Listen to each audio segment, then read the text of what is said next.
जनाब,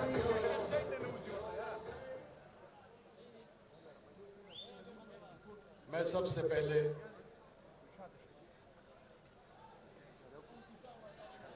कौमी शहीद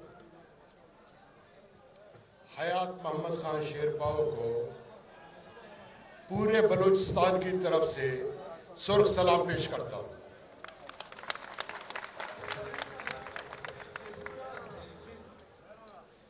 मुझे जब शेरपाव साहब का फोन आया और मैंने जब ये फैसला किया कि मैं यहां आऊंगा, तो उसमें मैंने सोचा कि मैं वहां जाके मुझे बोलना क्या है।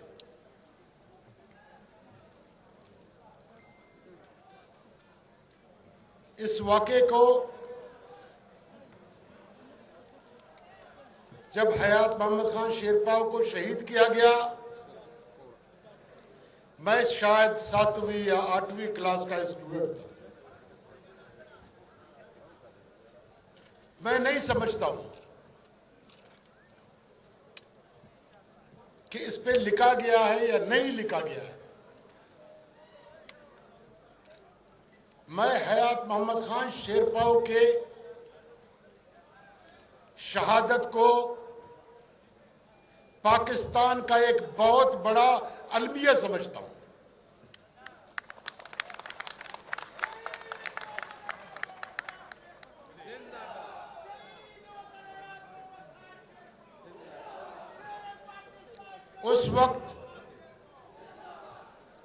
उस वक्त की नेशनल अवामी पार्टी और पीपल्स पार्टी के इख्तिलाफात ने आहिस्ता आहिस्ता आगे बढ़ते गए और मैं समझता हूं कि हयात मोहम्मद खान शेरपाव की शहादत ने इस मुल्क में जमहूरियत की बुनियादें हिला दी।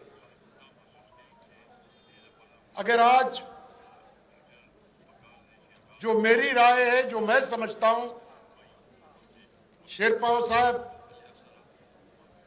अगर हयात मोहम्मद खान शेरपाव का शहादत न होता, न पाकिस्तान में ज़ियाउल हक आता, न मार्शल लॉ होता। सबसे बड़ा अलमिया इसीलिए मैं हयात मोहम्मद खान शेरपाव के शहादत को कहता हूं।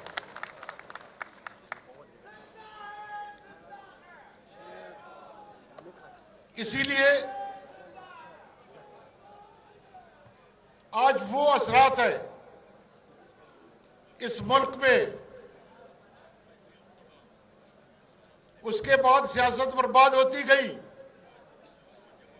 सियासत कमजोर होती गई, जुल्फकार अली भुट्टो को फांसी हो गई, बेनजीर भुट्टो को शहीद किया गया, सारे सियासी लीडर बर्बाद हो गए। उसका नतीजा क्या निकला है आज? उसका नतीजा ये निकला है, जब मैं रास्ते पे आ रहा था, मैंने बाचा जी से पूछा, इस इलेक्शन में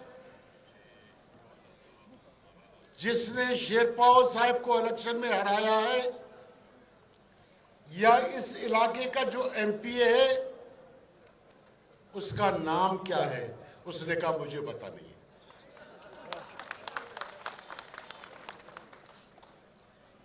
कि आज हमारी सियासत वहां पहुंच गई है कि एक जगह पे एक आदमी मुंतखब होता है, उसके अवाम को पता नहीं है कि उसका नाम क्या है।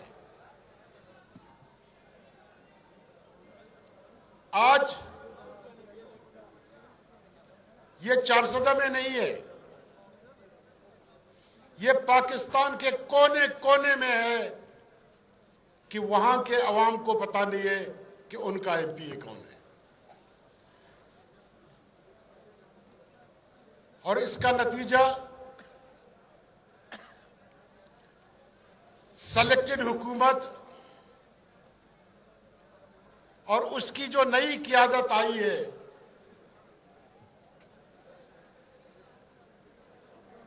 जो सियासत वो कर रहे हैं,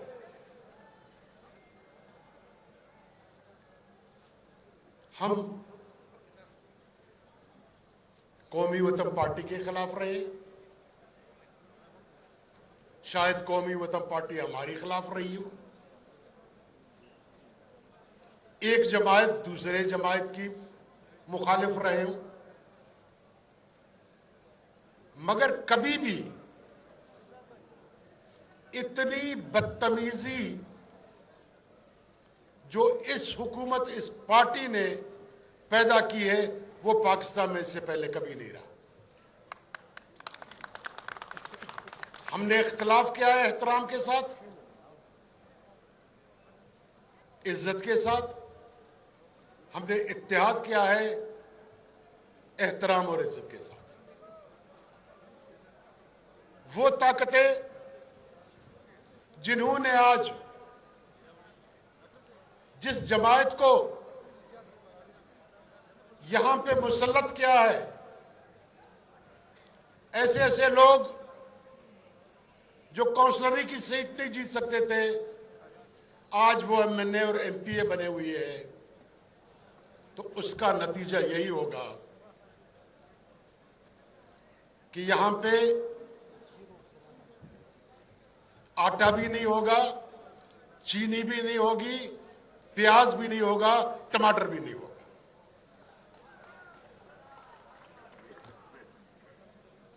मुझे पता नहीं, मैं इकोनॉमिस्ट नहीं हूं,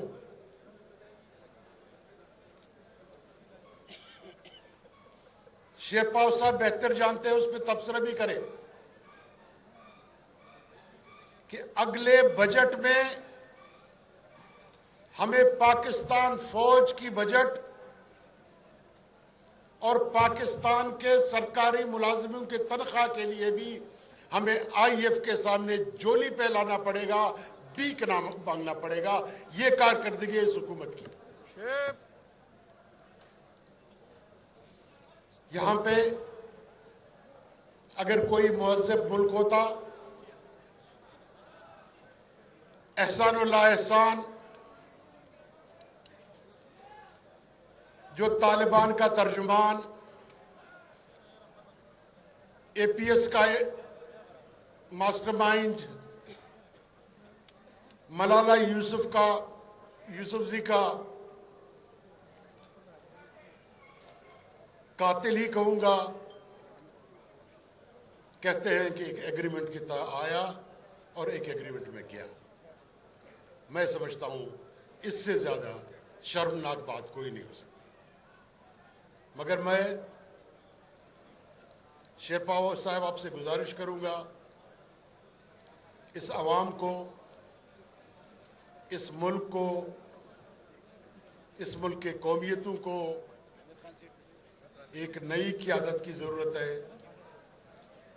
मैं आपसे दरख्वास्त करूंगा, आप आगे बढ़े, हम आपका साथ देंगे। इंशाअल्लाह एक सच्ची और एक जमहूरी क़यादत ही इस अवाम को इस मुश्किल से निकाल सकती है। मैं एक बार अब तमाम लोगों का तहे दिल से शुक्रिया अदा करता हूँ। बहुत मेहरबानी।